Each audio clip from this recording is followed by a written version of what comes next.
कुरान की मेरे पास लिस्ट है, आज नहीं दोबारा आपसे मिलूँ तो मैं लाऊंगा। 80 आयतें ऐसी हैं, 80 जी, जो टोटल हिंदू के विरोध में है।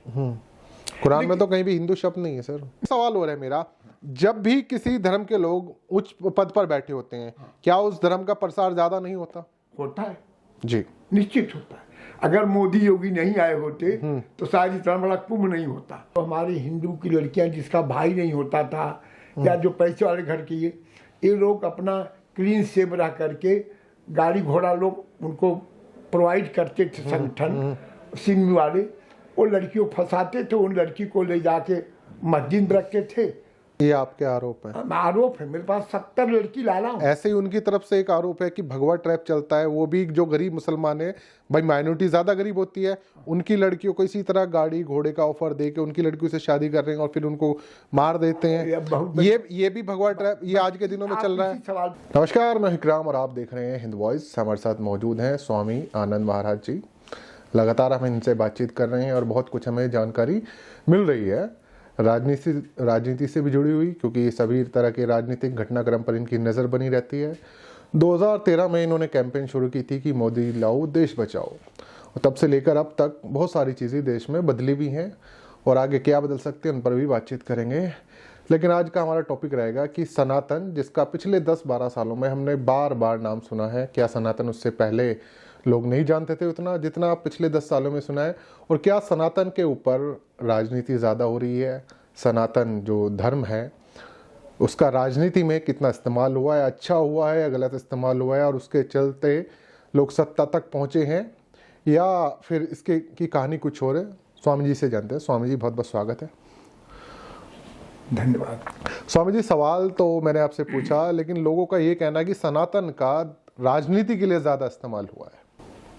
सततम सत अनंतम एवं सनातन है, जिसका न किसी की शुरुआत पता हो और जिसका अंत का न पता उसको सनातन कहते हैं। ठीक है। और सनातन शब्द इतना ये सार गर्वित है कि इसके ऊपर घंटों बोला जा सकता, खाली अनंतम पे ही, जिसका अंत न हुआ हो। जैसे सूर्य है, सूर्य को हम लोग जानते नहीं कि हमारे दादा परदादा भी सूर्य मानते रहे, लेकिन कब निकला कब अंत हुआ है कोई जानता नहीं है। ठीक उसी तरह सनातन है। और आज दुनिया में जितने भी संप्रदाय हैं, पंथ हैं, या उसको मजहब कर लीजिए, रिलीजन कर लीजिए, वो सब सनातन से निकले, कहीं अलग से कोई आ रहा नहीं है। इसलिए और सनातन की जो बात आप कर रहे हैं, हर व्यक्ति सनातनी है। पूजा करने की पद्धति अलग हो सकती है, विचार अलग हो सकता है। जैसे जैन है, बौद्ध है, सिख है, तो ये विचार हैं, ये धर्म नहीं हो सकते। भाई आप सोचिए कि हमारे यहाँ ईश्वर को मिलाने का जो जनमानस होता है, जो जीव होता है, जीव के उद्धार के लिए बीच में गुरु रखा गया है। गुरु ही जो जीव है उसका उद्धार करने के लिए ईश्वर को वही मिलाता है। जैसे इस्लाम में खुदा का मैसेंजर बन करके मोहम्मद पैगंबर जी आए जी, और मोहम्मद पैगंबर जी के बाद तो जिन लोगों ने फॉलो किया वही मुसलमान हुए। उससे पहले 1,23,999 और भी आए। हाँ, लेकिन जो मेरी जो जानकारी जो लिखा पढ़ी दिख रही है, नहीं, ज्यादातर लोगों को इस बात पे कंफ्यूजन रहता है कि इस्लाम जो है 1400 साल पहले आया। हाँ। लेकिन 1400 साल पहले हजरत मोहम्मद सल्लल्लाहु अलैहि वसल्लम आए। उससे पहले 1,23,999, जिसमें लगातार नाम है, हजरत आदम से लेकर उसमें हारून, उसमें मूसा, उसमें बहुत सारे जो नबी आए हैं। लास्ट नबी, जो आखिरी नबी जिन्हें कहा गया मैसेंजर ऑफ गॉड, वो हजरत मोहम्मद सल्लल्लाहु अलैहि वसल्लम थे। लेकिन जहाँ तक मैं पढ़ा हूँ जी, बहुत सारी पुस्तकें ऐसी हैं जो उर्दू से ट्रांसलेट करके हिंदी में संस्कृत में बनाई गई। हमारे पास बड़ी सारी पुस्तकें हैं। जी, जी, जी। इस्लाम क्या चीज़ है, क्योंकि मोहम्मद पैगंबर साहब जो आए थे 570 ईस्वी में, 570 में आए, जी, और वो जो कहते गए कि हमको खुदा ने, अल्लाह ने ये कहा है, अच्छी बात है, अच्छी बात है, जिसे सुन्नत कहा जाता जी, है। तो उसको दूसरे उनके फॉलोअर लिखते गए, वही कुरान बन गए। उसके पहले जो लोग आए होंगे, मोहम्मद पैगंबर साहब पहले, जी, मैं उनके बारे में बहुत नहीं जानता हूँ, जी, लेकिन इस्लाम को दुनिया ने जो जाना है वो बड़े लेवल पर, हाँ, जी, वो मोहम्मद पैगंबर साहब के बाद, जब उन्होंने इसका प्रचार, उनके ज़माने में ही कहा जाता है कि इस्लाम में लोग ज़्यादा आए, ईमान लाए जो, जी, वो मोहम्मद सल्लल्लाहु अलैहि वसल्लम के आने के बाद ज़्यादा आए उन्होंने। जी। लेकिन एक फर्क रहा इस्लाम और सनातन में, कि सनातन के चाहे किसी ग्रंथ में, किसी भी धार्मिक पुस्तक में, उसमें हम आदमी नहीं, नारी स्त्री नहीं, किसी भी जीव को हम तीन तरीके से दुख नहीं दे सकते, मन से, वाणी से, शरीर से। लेकिन ये बात इस्लाम में नहीं है। इस्लाम में इसके उल्टे तीन बातें हैं जी, मैं वो भी तीन बातों पे मैं थोड़े, उसमें ये कहा जाता है कि अगर कुछ बुरा हो रहा है और आप में हिम्मत है तो आप उसका हाथ पकड़ के रोक दो। दूसरा है कि अगर आप हाथ से नहीं कर सकते, सामने वाला ज़्यादा ताकतवर है, तो अपनी जुबान से बोल दो कि भाई इसको रोको। और तीसरा ये कि अगर आप वो भी नहीं कर सकते तो एक अंदर प्रे करो भगवान से कि ये गलत हो रहा है, इसको रोक दो। करेक्ट। तो ये तीन कॉन्सेप्ट इस्लाम में भी सेम है। लेकिन ये जो कॉन्सेप्ट है, ये आम पब्लिक अगर ऐसा होता जी, जैसा आप करें, ये हो सकता है कुरान की कोई आयत देखिए, हो। आपने मुझे सनातन की बात बताई, जी, जी। आपको ये नहीं पता था, मैंने आपको इस्लाम की बात बताई। अगर इस तरह के गुरु हमारे बीच आए जो दोनों तरह की बातें करें, लेकिन तो उसमें फर्क है जी, कि इस्लाम में दो तरह से इस्लाम को मानने वाले हैं। कुछ लोग खुदा और अल्लाह के बताए हुए मार्ग पर चलने वाले इस्लाम के फॉलोअर हैं, कुछ मौलानों के भी फॉलोअर हैं। दी, अब मैं इस टॉपिक को यहाँ रुकूंगा क्योंकि इसमें सनातन इस्लाम, हम अपनी सनातन की बात कर रहे थे। एक बात खत्म करके कि देखिए लोग क्या कि आज हमारे यहाँ भी है कि जिन्होंने अल्लाह का ईमान छोड़कर मुल्ला का ईमान पकड़ लिया है। एक कहावत ये आ गई है, तो उनको क्या कि तोड़ मरोड़ के जो चीजें पेश की जाती है अपने ढंग से, हाँ, लोग अगर ढंग से कुरान पढ़ेंगे, हदीस पढ़ेंगे, उन्हें जो असली चीजें हैं वो मिल जाएंगी। तो ग्रंथों का पढ़ना और जो धार्मिक किताबें उनका पढ़ना जरूरी है, जो भी पढ़ा लिखा है पढ़ सकता है। अब मैं आता हूं कि 2014 में सत्ता पाने के लिए क्या सनातन का इस्तेमाल किया गया? क्या जो लोग मतलब इधर उधर उड़ते, व्हाट्सएप पे बहुत तरह के मैसेज चले, सोशल मीडिया पे बहुत चीजें चली, और क्या मैं सिर्फ आज मैं आपसे जो बात करूं कि क्या सनातन का धर्म राजनीति में इस्तेमाल कितना हुआ है? हाँ, देखिए, सच बात यह है कि 2014 के पहले भारत सरकार की केंद्र सत्ता में कांग्रेस सरकार थी। वो मिली जुली सरकार थी, टोटल कांग्रेस नहीं थी। उसमें कई सारे ऐसे दल हैं जो आज बीजेपी के साथ हैं। मानेंगे आप इस बात को? अब ऐसा है कि मुझे 14 में कांग्रेस आई थी अटल बिहारी वाजपेयी सरकार के गिरने के बाद, 4 में वही 4 में उनकी सरकार गिरी है, तो 4 से 14 तक कांग्रेस रही। हाँ, ठीक। और कांग्रेस जो है, जिस मुस्लिम लीग ने भारतवर्ष के 3 टुकड़े कराए थे, पश्चिमी पाकिस्तान, पूर्वी पाकिस्तान और हिंदुस्तान, उसी का ये बिगड़ा हुआ रूप है कांग्रेस पार्टी। ये मुस्लिम लीग है। लेकिन उस वक्त तो मुस्लिम लीग के साथ हिंदू महासभा भी मिलकर सरकार बंगाल में चला रही थी, चुनाव लड़ रही थी। देखिए, ऐसा है, दो नोशन थ्योरी तो इनकी ही दी हुई थी, हिंदू महासभा की।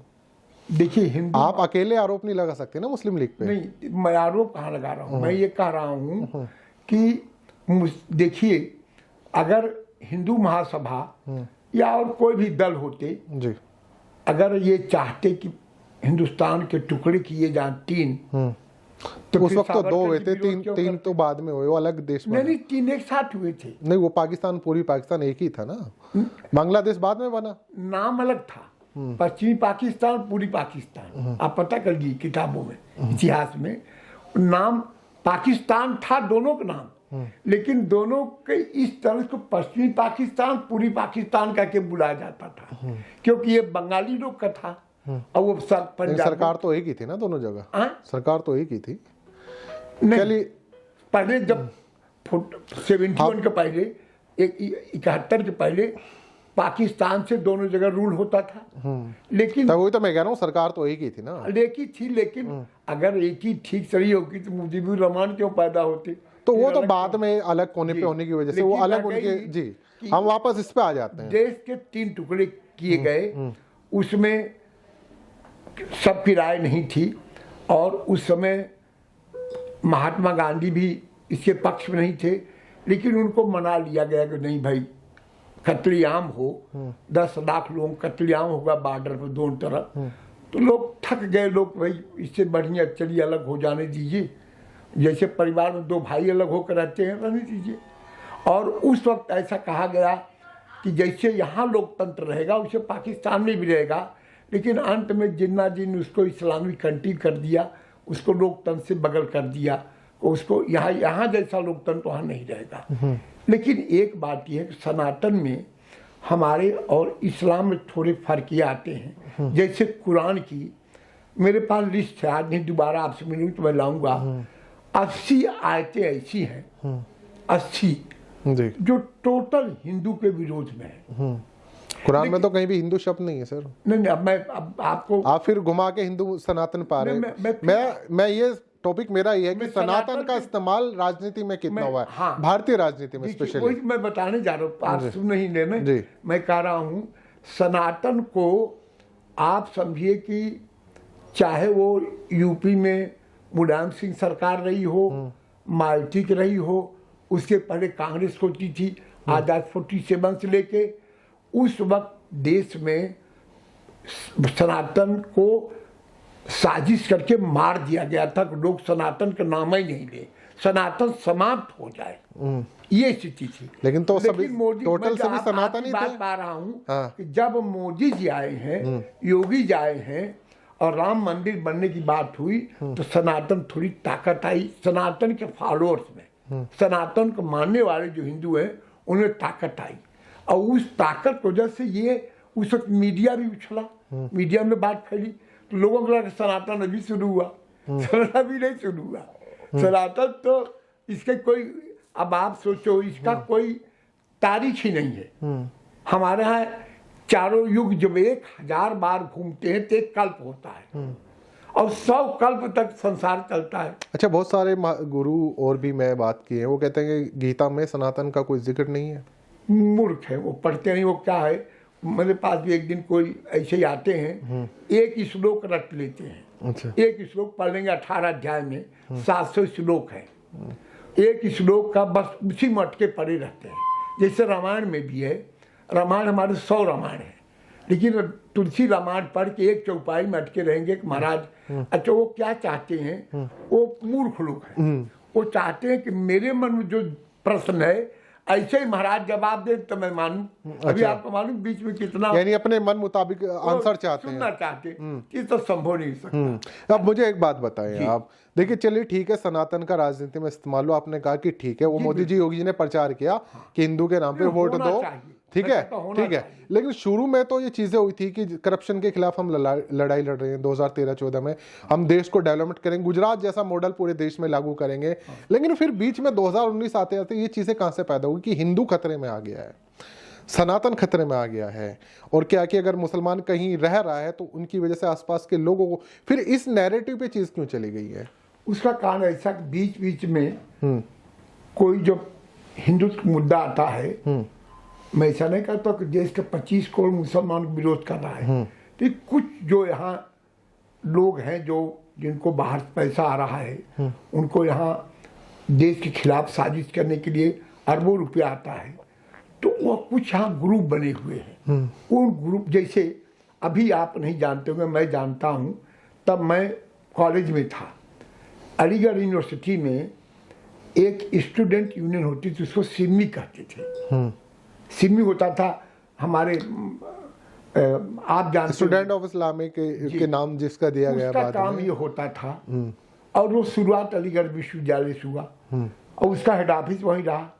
वो लोग क्या करते कि जो हमारे हिंदू की लड़कियां जिसका भाई नहीं होता था, या जो पैसे वाले घर की, ये लोग अपना क्लीन सेव रह करके गाड़ी घोड़ा लोग उनको प्रोवाइड करते थे संगठन सिमी वाले, वो लड़की को फंसाते थे, उन लड़की को ले जाके मस्जिद में रखते थे महीना 2 महीना, उसके बाद फिर उस मुला लोग दे दिए, इस्तेमाल किए, उसके बाद उसको गल्फ कंट्री में 20 लाख 25 लाख भेज दिए। ये आपके आरोप है? आरोप है, मेरे पास 70 लड़की लाला हूं। ऐसे ही उनकी तरफ से एक आरोप है कि भगवा ट्रैप चलता है, वो भी जो गरीब मुसलमान है, भाई माइनॉरिटी ज्यादा गरीब होती है, उनकी लड़कियों को इसी तरह गाड़ी घोड़े का ऑफर दे के उनकी लड़कियों से शादी कर रहे हैं और फिर उनको मार देते हैं। ये भी भगवा ट्रैप, ये आज के दिनों में चल रहा है। सवाल सुन गया, दोनों फर्क आपने कर दिया, मैंने नहीं किया।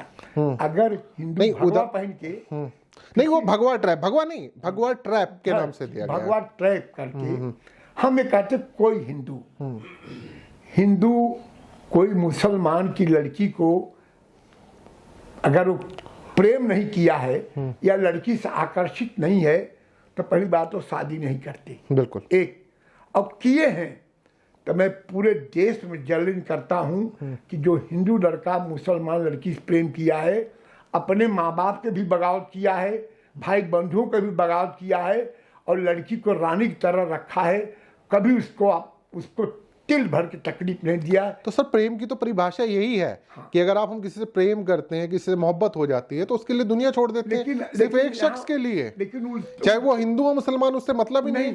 प्रेम में तो मजहब का कोई मतलब ही नहीं है ना। इस जो मुसलमान को मानने वाले लोग हैं, अभी एक लड़का मराठी लड़की हिंदू डाल था बंबई से 1-2 साल पहले, यहाँ 35 टुकड़े कर दिया। ऐसे तो और भी बहुत सारे केस हैं, हम आसपास दिल्ली के बता दूंगा आपको, जहाँ पे मुस्लिम लड़की थी, हिंदू लड़का, बीच में वो शादी कर ली, वो हो गया। अभी दिल्ली एनसीआर के कई केस हैं, गाजियाबाद का है। तो नहीं देखिए, अपडेट, मैं एक जर्नलिस्ट हूँ, मैं तमाम ऐसे क्राइम रिपोर्टिंग करता हूँ। एक केस बताइए। कितने केस बताऊंगा? मेरे ही चैनल पे आपको इतनी लिस्ट मिल जाएगी। मैं सुन लीजिए, मुझे एक केस आप बताइए, मैं 1 महीने टाइम देता हूँ, जो हिंदू लड़का किसी मुस्लिम लड़की से प्रेम किया हो और उसको अपने पास रखा हो और उसको कभी मारा हो। मैं आपको वीडियो के बाद होने के बाद लिंक भेज दूंगा सर। लिंक नहीं, मैंने मेरी खुद की रिकॉर्डिंग, मैं खुद की रिपोर्टिंग की हुई है। अच्छा, हो सकता है जी, अगर आप ऐसा मानते, आप करें रिकॉर्ड। नहीं देखिए, मैं एक चीज बता दूं, क्रिमिनल माइंडसेट का धर्म से कोई लेना देना नहीं है। अगर किसी को मारना, आप ये बात मान लीजिए, ठीक है, उसमें धर्म कोई भी हो, कोई भी हो सकता है, ये मान रहे हैं ना,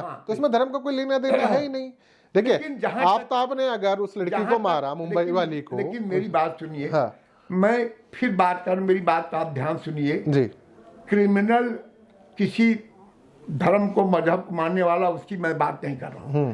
अगर एक कोई शिष्ट खानदानी हिंदू लड़का किसी मुस्लिम लड़की से प्रेम किया है तो दूसरी लड़की को धोखा दे दिया, लेकिन उसको नहीं छोड़ा है, उसका मेरे पास प्रमाण है। आपने बात में ही बात बोल दी ना। सुनील दत्त और राज बब्बर है। जी जी। सुनील दत्त ने खूब मालूम था कि नरगिस राज कपूर के साथ 15 साल रात दिन नंगे दोनों सोते थे। दारू पी के राज कपूर बहुत दारू लिया था। वो ये मानते हुए भी, और जब एक सीन फिल्म आया जा था पिक्चर का, ऐसा लगा सुनील दत्त को, हाँ, मदर इंडिया, कि नरगिस नहीं निकल पाएगी उसमें से, कि आग जलती आग कूद गए, उसको निकाल कर लाए और आखिरी तक अंत तक दोनों साथ रहे। ऐसे शाहनवाज, मुख्तार अब्बास नकवी, इनका भी आप एग्जांपल दे सकते हैं। वो भी दोनों ने यही किया। तो देखिए, अच्छे इंसान दोनों जगह पे हैं। क्रिमिनल माइंडसेट कहीं भी हो सकते हैं, ठीक है।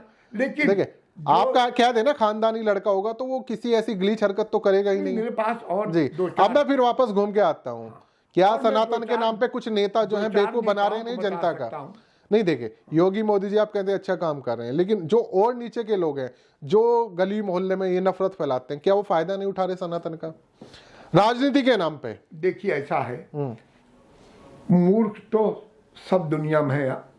बीजेपी में भी मूर्ख होंगे तो सब ज्ञानी लोग बैठे हैं, और उनको वो कभी, हमने तो, हमारे पास कुरान भी हिंदी में ट्रांसलेट में आपको दिखाऊंगा। जी जी, नहीं बिल्कुल होगा। हम बाइबिल को भी पढ़ते हैं। ऐसा नहीं कि अगर आप एक धर्म के बारे में आधी जानकारी है तो आपका अधूरी है जी, जब तक दूसरे के बारे में आप नहीं जानते। जी जी।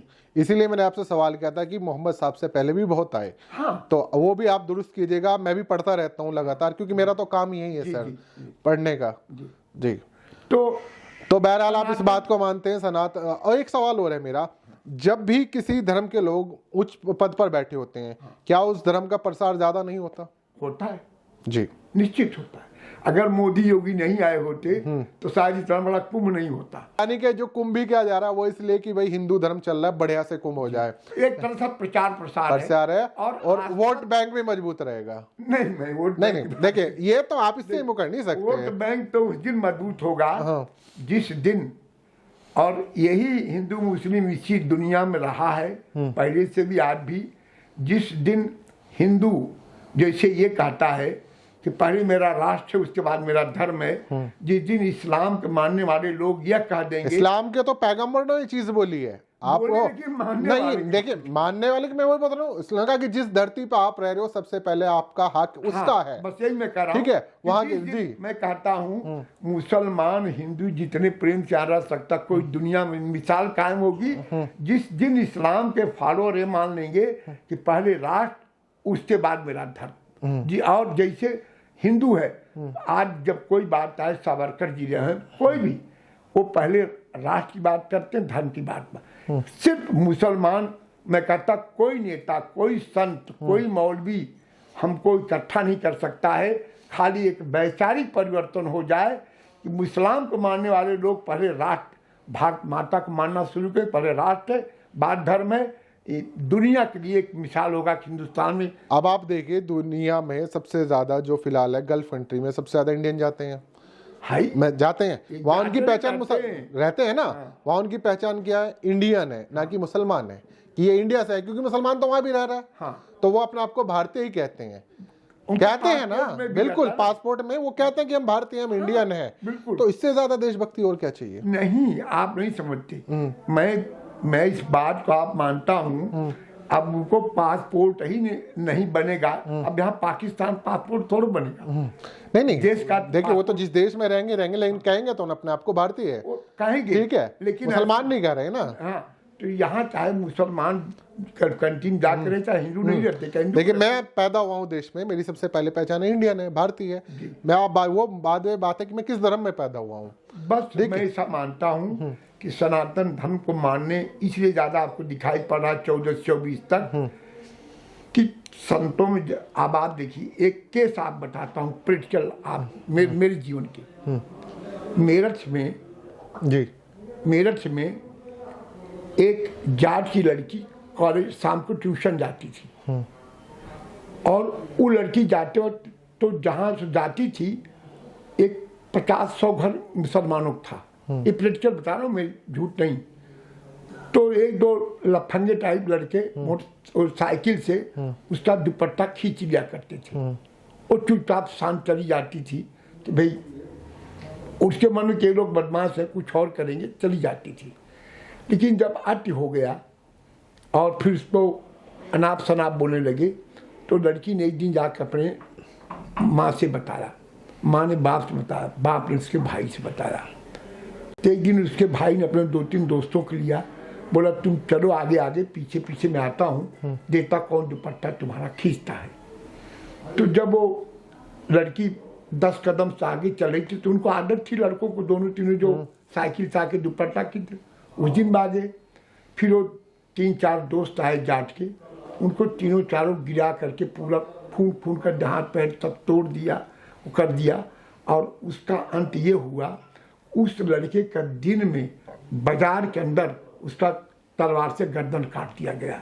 और उसी खिलाफ मालूम 40 गांव मुसलमान खाली कर दिए थे मेरठ और बागपत में, आपको मालूम जो राइट हो गया था। तो वो उस मैटर में ऐसा हुआ कि उस वक्त सरकार यूपी में अखिलेश की थी, मुलायम की थी।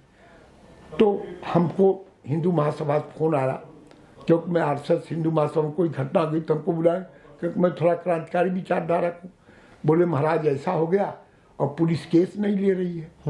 मैंने कहा ठीक से, मैं यहाँ से 200 संत लेके जाके हम मोर्चे वहाँ बैठ गए, और हमारे मोर्चे बैठने के बाद वहाँ 5000 मुस्लिम औरतें लेडीज एसपी बंगले चले गई।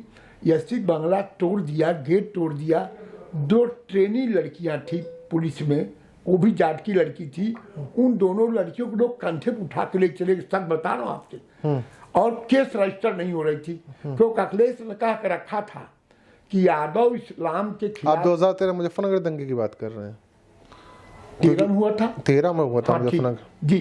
तो हुआ ये, तो मतलब आप समझ लीजिए कि एसपी भी छुप गए तो ही मारा जाता। उसके बाद हम लोग जा करके वहाँ पर हड़ताल की, भूख हड़ताल किए हैं। तब उसके बाद गिरफ्तारी हुई है। वो 2 मर्डर किए गए थे और उसमें पैसा लगा था, वो जो सरिया वाला है, याकूब सरिया, राणा सरिया, राणा सरिया वाला, अब्दुल कादिर जी, नाम मुझे याद नहीं है, जो है। आप सोचिए, फिर हम लोग तो वहां से मोर्चे से 70 घंटे बाद। चलिए, आप जो कहानी बता रहे हैं वो आपके हिसाब से ठीक है। मैंने ग्राउंड पे तब मेरी रिपोर्टिंग शुरू हुई थी, तब मैं स्टोरी सुनाऊंगा तो थोड़ा लंबा हो जाएगा। जी, आप बताइए, मैं अगर हिंदू जाएगा मोर्चा लेके तो पुलिस वाले देखिए, दंगे की बहुत सारी कहानियां होती है, लेकिन ग्राउंड रियलिटी होती है जो आपने देखी हो अपनी आंखों के सामने। या क्योंकि मैंने बहुत सारे पिछले 10-12 सालों में दिल्ली दंगे से लेके तमाम कासगंज वगैरह जो भी हो सब कवरेज किए हैं। जी जी, आप बाद में पहुंचे ना घटना से होने के बाद में। उस पे खिलाफ संगीत सोम और जो ये हुकुम सिंह जेल गए थे, इन्होंने एक फेक वीडियो, जो आप बात बता रहे हैं, उस फेक वीडियो की वजह से आज तक संगीत सोम पर केस चल रहा है। मैं आपको बता दूं मोटा मोटा, हुकुम सिंह अब इस दुनिया में नहीं रहे, स्वर्गवासी हो गए हैं। तो विधायक संगीत सोम पर उसी फेक वीडियो की वजह से, जो कि पाकिस्तान का वीडियो था, जिसमें ये दिखा कि काट के जो 2 लड़कों को मारा वो यहाँ के थे, मुजफ्फरनगर के, जबकि वीडियो कहीं और थी और ये यूट्यूब तब आना शुरू हुआ था। तो थोड़ा मोटा तो ये क्लियर कर दूं कि वो फेक वीडियो थी जो आप लोगों तक पहुंची, और इसी की वजह से आज तक संगीत सोम जो है जेल भी गए और केस भी चल रहा है। बाकी की कहानी हम किसी और एपिसोड में करेंगे। तो ये एपिसोड आप लोगों को कैसा लगा, क्योंकि ज़्यादा टाइम हो जाएगा, हम आगे बातचीत इनसे करते रहेंगे। तो बड़े सभ्य तरीके से मेरे सवालों का जवाब दिया इन्होंने, और मैंने भी इनके कुछ सवालों का जवाब देने की कोशिश की। आप लोगों को कैसा लगा नीचे कमेंट कीजिएगा, आगे बातचीत करते रहेंगे। तब तक के लिए दीजिए इजाज़त।